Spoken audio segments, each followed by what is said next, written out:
Warning: the following video contains explicit language which may be offensive to some viewers or inappropriate for children. The content within this video is intended for mature audiences only. Warning: this video may contain explicit descriptions of drug use, violence, and sexual situations. Viewer discretion is advised as this content may not be suitable for all audiences.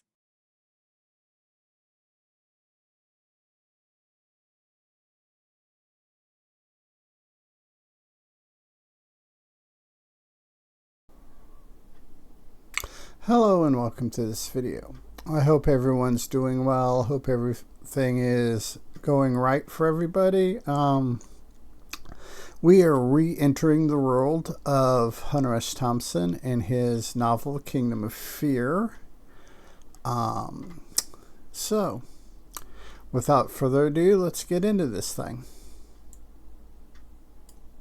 And 15 or 20 laps later, I looked up to see two city cops with flashlights pointing down at me.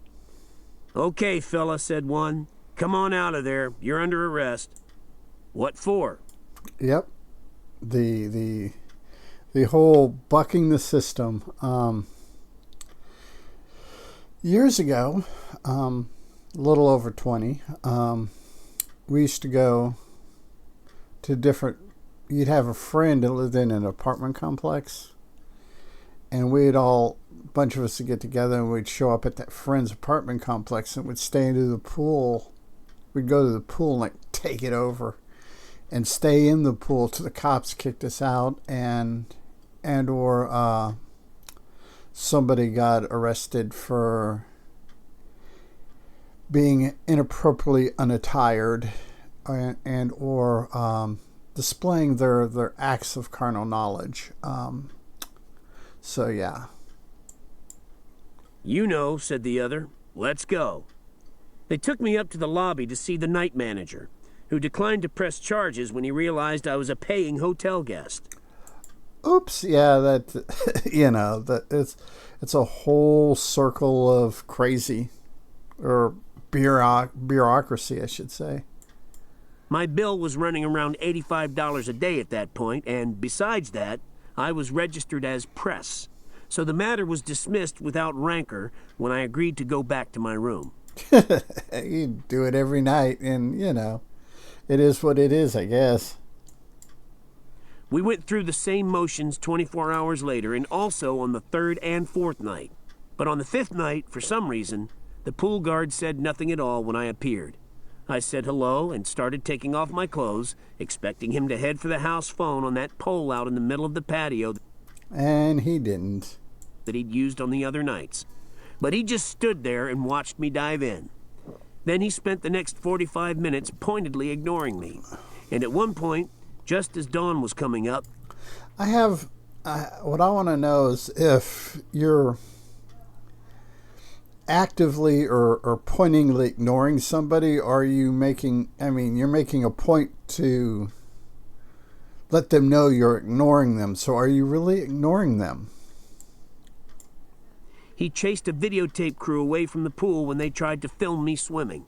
When they asked why I could swim and they couldn't even walk around on the patio, he just shook his head and pointed his billy club toward the exit door.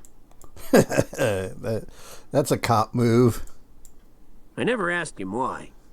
When I finally felt tired enough to sleep, I climbed out of the pool and yelled thanks as I waved to him and went back inside.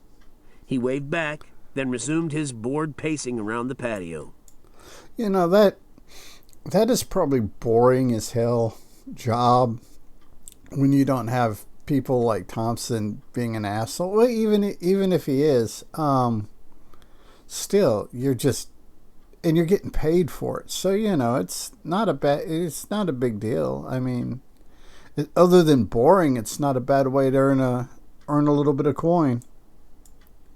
Moments later, up in my oceanfront room on the 6th floor, I looked down and saw him leaning on the railing and staring out to sea at the sunrise, his billy club dangling idly from his right wrist, and his cop's hat pushed back on his head. I wondered what he was thinking about. See, I get a picture in my head, the Looney Tunes cops, with the big hat with the little brim, the button up, double-breasted button up with the big star, and the billy club, the short little billy club. That's what I picture in my brain. Probably looks nothing like that, but that's just how I have it pictured in my brain. A young black private cop, maybe 25 or 30 years old, spending every night of the week, all night, 8 p.m. to 8 a.m., enforcing a bogus law that probably didn't even say, if you read it carefully, that nobody could swim in a big empty pool built illegally on public property. He does have a point. His beachfront by the wealthy white owners of a Miami Beach hotel. During one of my conversations with the night manager at the Doral, he had hinted that the no swimming rule had its origins more in the hotel's insurance policy than in any municipal law. Ah. The follow the money. I watched the cop for a while, wondering if George McGovern upstairs in the penthouse might also be looking down at him. But probably not. Yeah, McGovern was a bit of he was McGovern. And, yeah, he was an ass. I thought, McGovern might be up there, but if he was, I figured he was probably looking out to sea, squinting through the glass sight of that big 358 Weatherby Magnum he liked to use on sharks. Wow. Yeah, I've fired some impressive guns that I fired guns that big. I fired 50 BMG bolt action. But it's like, yep, I fired it. Have no need, no desire, no wanting to own something that big. Pretty much 308, 30-06 is biggest guns that I own, and so. It was a strange vision. The Democratic nominee, braced at sunrise on the ledge of his penthouse in Miami, scanning the dawn surf for the cruising, thin gray edge of a hammerhead fin. His rifle cocked, with the strap curled around his left arm and a Bloody Mary on the table beside him, killing sharks to keep his mind loose on his morning of triumph. Yeah. Cops, or not cops, politicians. The things you can do when you have the money to do them, and to ensure you have enough money to ensure what you want to do is legal. That's the key point. Indeed. McGovern had become the candidate, and as the senior correspondent in the McGovern Press Corps, I felt a certain obligation to know exactly what he was doing and thinking at that hour. That's the kind of stuff that I would do. I'm gonna be honest with you. That Thompson originated all that kind of stuff as far as journalism goes. But if it works, it works. I mean, if you're gonna steal from the best. What would he have said if I'd called up there on the phone and said I was about to go on NBC TV and say McGovern had spent this morning blasting sharks with a huge Weatherby Magnum from the patio of his penthouse on top of the Doral Beach Hotel? He'd probably fill his pants. Just hope he's wearing the brown pair. I'd been tempted to make the call, if only to jerk him around a bit and make him get Frank Mankiewicz out of bed to draft a denial for the press conference that would almost certainly have followed such an ugly revelation. Like I said, if you're going to steal from the best.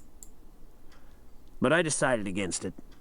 I needed some sleep, and if I had made a call like that, I knew sleep would be out of the question.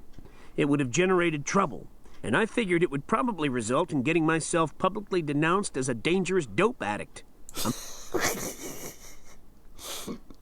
It makes you wonder how many journalists just over the years, before and after Thompson, have done that, have thought themselves, I could report this story, or I could say this, or I could do this, and kick off a whole bunch of shit. But fuck it, I'm tired, I'm going to bed. Peace, A man given over in extremes to multiple hallucinations and other forms of aggressive personal dementia.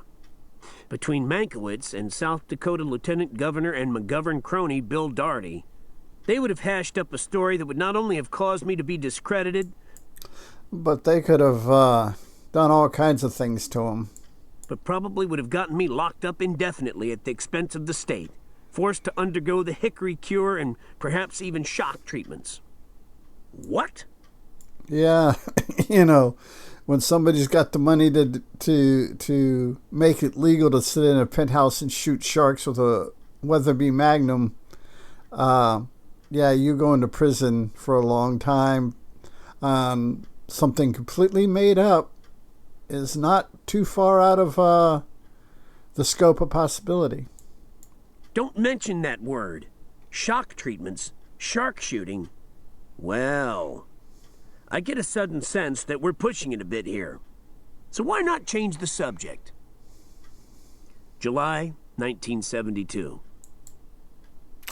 And with that, I think we can call this video good. This is a good stopping point. And until next time, be a good human. Be good to other humans. Peace. Hey, it's 10 p.m. Do you know where your children are?